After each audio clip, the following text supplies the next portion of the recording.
Hello guys, my name is Reza. I'm a Farsi teacher. In this series of videos, I review my recent book, Learn Farsi in 100 Days. This is a complete course from beginners to advanced level. So this course is for all Farsi learners. In each video, I review one page from the book, and today I'm going to review the next page. This one is Day 30, Part 3.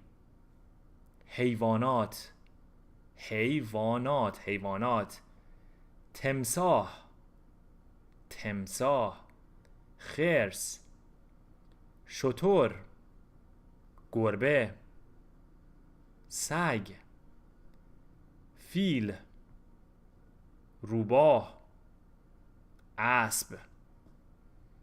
Okay, let's take a look at the conversation. گفتگو آرش سگ خود را به دامپزشک نشان داده ای؟ سگ خود را به دامپزشک نشان داده ای؟ پدرام: بله، سگ من شپش دارد. سگ من شپش دارد. تو باید سگ خود را قرنطینه کنی.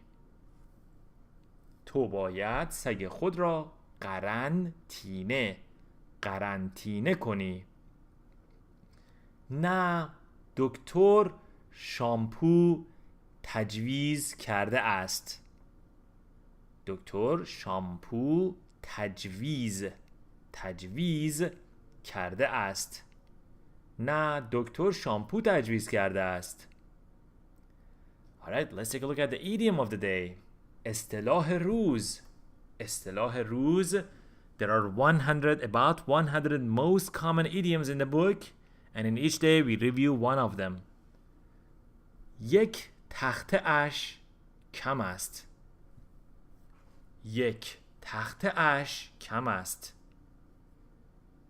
یک تخته‌اش کم است معنی دیوانه است، احمق است، نمیفهمد.